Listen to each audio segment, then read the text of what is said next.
Nature Mantra BP sugar thyroid reversal nature మంత్రతో సాధ్యం.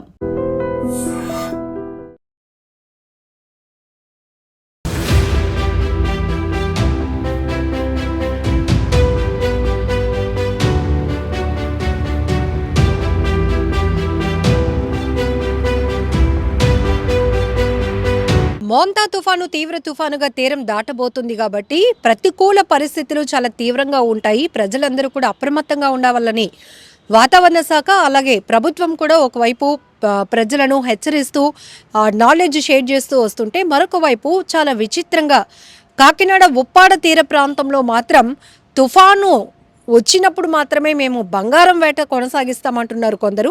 వినడానికి చూడడానికి కూడా చాలా ఆసక్తికరంగా ఉన్నాయి ఈ దృశ్యాలు. ఇక్కడ చూస్తున్నారు కదా, మాయాపట్నం ఉప్పాడ బీచ్ పరిసర ప్రాంతాల్లో చాలా వరకు చాలామంది వెతుకులాడుతున్నారు. ఏదో తమ వస్తువులు పోగొట్టుకుంటే, విలువైన వస్తువులు పోతే దాన్ని వెతకబెట్టుకోవడం కోసం ఎలా అయితే వెతుకులాట మొదలు పెడతారో, కొందరు అలా నడుస్తూ వంగోని అలా చూసుకుంటూ వెతుకుతుంటే, మరికొందరు మాత్రం దువ్వెండ్లు పట్టుకొని ఆ నలుపు రంగులో ఉన్నటువంటి ఇసుకని అలా దువ్వుతూ ఏదో పోగొట్టుకున్న దాన్ని వెతకడం కోసం, లేకపోతే ఏదో దొరుకుతుంది అమూల్యమైనది అనే ఆలోచనతో ఆ ఫీలింగ్ ఇస్తూ వెతుకుతున్నారు. ఇంతకీ ఏంటి అంటే, వీళ్ళంతా ఇక్కడ బంగారం దొరుకుతుంది, అది కూడా తుఫాన్ల సమయంలోనే ఈ బంగారం సముద్ర గర్భంలో పేరుకుపోయినటువంటి బంగారం ఇప్పుడు ఈ రాకాసి అలల ధాటికి తీరానికి కొట్టుకొని వస్తుంది. అది కూడా పర్టికులర్గా ఈ ఉప్పాడ తీర ప్రాంతంలో ఉన్నటువంటి బండరాళ్లకు ఈ అలల రాపిడి ఎక్కువగా ఉంటుంది. ఆ సమయంలోనే లోపల నుంచి కొట్టుకొచ్చినటువంటి బంగారం ఇక్కడ తాకి చాలా వరకు ఇప్పటికీ ఈ వెతుకులాట కొన్ని సంవత్సరాలుగా మేము కొనసాగిస్తున్నప్పుడు చాలామందికి ఉంగరాలు, ఇయర్ రింగ్స్ ఇలాంటివి కూడా దొరికాయి, మంగళసూత్రాలు కూడా దొరికాయి. కొంతమందికి మాత్రం బంగారం లోపల నుంచి, అంటే సముద్రపు లోపల నుంచి కొట్టుకొని వచ్చిన బంగారం ఏదైతే ఉందో ఈ బండరాలకు బలంగా తాకి చిన్న చిన్న ముక్కలుగా విడిపోతూ ఉంటుంది. మేము ఇలా దువ్వులు పట్టుకొని దాన్ని దువ్వుతూ వెతుకులాట మొదలు పెట్టినప్పుడు మాకు చిన్న చిన్న పీసెస్లో బంగారం దొరుకుతుంది.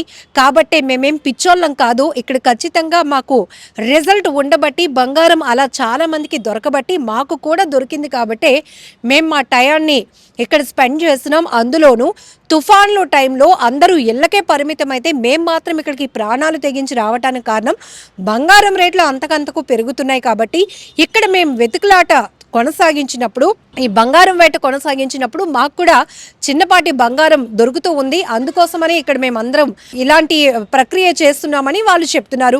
ఒక అన్వేషణ కొనసాగిస్తున్నామని చెప్తున్నారు. మరి ఇక్కడ చిన్నపిల్లలు ఏంటి, అసలు వస్తున్నటువంటి బలమైన గాలులు, భారీ వర్షం, హెవీ తుఫాన్ ఉందని చెప్తున్నారు. ఇవన్నీ మర్చిపోయారు ఏంటండి.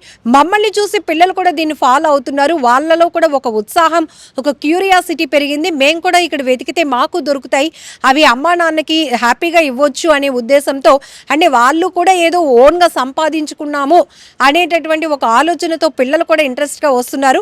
బట్ తుఫాను భయంకరమైంది అయినప్పటికీ కూడా మాకు తుఫాన్ల పట్ల ఒక అవగాహన ఉంది, మేము అంచనా వేసుకోగలుగుతాం. అది కూడా ఉప్పాడ తీర ప్రాంతంలో దాదాపు ఒక 3 కిలోమీటర్ల వరకు కూడా కోతకు గురైన ప్రాంతం ఏదైతే ఉంటుందో ఆ చోట మాత్రమే ఈ బంగారం మాకు దొరుకుతూ ఉంటుంది. అందుకే మేము పర్టికులర్గా తుఫాన్ల సమయంలోనే ఈ అన్వేషణ కొనసాగిస్తామని కూడా అక్కడ వారు చెప్తూ ఉండటం చాలా ఆసక్తి కలిగిస్తున్నటువంటి అంశం. ఒక రకంగా చెప్పాలి అంటే, ఒకవైపు తుఫాన్లు ప్రాణభయం ఉన్నప్పటికీ కూడా ఇక్కడ బంగారం పైన ఆశ అనుకోవచ్చు, దొరుకుతుంది అని ఐ విట్నెస్ చాలా మందికి దొరికింది అని వాస్తవాలు ఉన్నాయి. కాబట్టి దాని వైపు ఉన్నటువంటి ఇంట్రెస్ట్ కావచ్చు. వీళ్ళు మాత్రం తుఫాన్లు కూడా లెక్క చేయకుండా మోంతా తుఫాను సమయంలో కూడా గత 4 రోజులుగా వీరు ఈ ఉప్పాడ తీర ప్రాంతంలో ఈ బంగారపు వేట అన్వేషణ అనేది కొనసాగిస్తూ ఉండటం ఇప్పుడు చాలా వరకు రాష్ట్ర వ్యాప్తంగా కూడా చాలా ఆసక్తి కలిగిస్తున్నటువంటి అంశంగా మారింది. అయితే ఇక్కడ ఎవరిని కదిలించినా అసలు ఎలా వస్తుంది బంగారం, ఎందుకు మీకు దొరుకుతుంది అని అడిగితే మాత్రం వాళ్ళు చెప్పే ఒకే ఒక క్లారిటీ ఏంటంటే, గతంలో ఉప్పాడ తీర ప్రాంతంలో ఇల్లులు, గుడులు, బడులు అన్ని యాక్టివిటీస్తో అన్నీ ఉండేవి. గతంలో వచ్చినటువంటి తుఫాన్లు దాటికి పూర్తిగా కోతకు గురవ్వటం కావచ్చు, ఇవన్నీ కొట్టుకుపోవడం వల్ల అప్పుడు నివసించినప్పుడు వాళ్ళ దగ్గర ఎక్కువ మొత్తంలో బంగారం ఉండేది, అవన్నీ కూడా సముద్ర గర్భంలో కలిసిపోయాయి. ఇలాంటి తుఫాన్లు వచ్చినప్పుడు, బలమైన తుఫాన్లు వచ్చినప్పుడు ఆ ఈదురు గాలులు బలంగా ఉంటాయి. ఈ రాకాసి అలల ధాటికి సముద్ర గర్భంలో దాగి ఉన్నటువంటి బంగారపు నిల్వలు ఇలా తీరానికి కొట్టుకొస్తాయి. అది కూడా మా అదృష్టం ఏంటంటే ఈ ఉప్పాడ తీర ప్రాంతంలోనే ఈ రాళ్ళ దగ్గర కొట్టుకు రావటం మేము గమనించాము, మాకు తెలుసు, మా పూర్వీకులు కూడా ఇది నమ్మారు. ఇప్పుడు కూడా మీరు జస్ట్ విజువల్గా చూపించాలంటే ఇగో మాకు కూడా దొరికాయి అంటూ కూడా వాళ్ళు చూపిస్తున్నారు. సో అందుకని ఇక్కడ మా వేట పిల్లలు, మహిళలు, కుటుంబాలతో సహా పెద్దవాళ్ళు కూడా వచ్చి ఇక్కడ అన్వేషణ మొదలు పెడుతున్నారు. దువ్వెన్లు పట్టుకొని అలా నెమ్మదిగా చాలా ఓపికతో ఆ ఇసుక అంతటిని దువ్వుతూ ఉంటే ఆ నల్లటి ఇసుకలో నుంచి చిన్నపాటి మెరుపు కనబడితే వాళ్ళ ఫేస్లో ఒక గ్లో కనపడుతుంది. నాకు ఇంతో అంతో బంగారం దొరికిందని ఆలోచన. కొంతమందికి వస్తువుల రూపంలో దొరుకుతుంది, అవి కూడా చూపిస్తున్నారు. ఇప్పటి వరకు చాలామందికి మంగళసూత్రాలు, అలాగే ఇయర్ రింగ్స్, ఫింగర్ రింగ్స్ ఇట్లాంటివి కూడా దొరుకుతున్నాయి. ఖచ్చితంగా మాకు ఇది ఒక ఆశనే కాదు, ఒక నమ్మకం అని కూడా వాళ్ళు చెప్తున్నటువంటి మాటలు. ఏది ఏమైనప్పటికీ తుఫాన్లు వస్తున్నాయి అనేటప్పటికీ వాతావరణ శాఖ వేటకు వెళ్ళిన వాళ్ళు కూడా వేటని నిషేధించుకొని ముగించుకొని మళ్ళీ మీరు తీరానికి సేఫ్ ప్లేసెస్కి వచ్చేయండి అంటూ హెచ్చరికలు జారీ చేస్తోంది. తీర ప్రాంత ప్రజలు కూడా అప్రమత్తం చేస్తుంది. కానీ వీళ్ళు మాత్రం తుఫాన్లే మాకు అనుకూల సమయం, తుఫాన్లు వచ్చినప్పుడే మాకు ఇక్కడ బంగారపు వేట అనేది చాలా ఉత్సాహంగా ఇంట్రెస్ట్గా కొనసాగిస్తాం, మాకు దొరుకుతుంది అని కూడా వీళ్ళు చెప్తున్నారు. సో ఈ దృశ్యాలు చూస్తుంటే అలాంటి ఇంట్రెస్ట్ అనిపిస్తోంది కదా.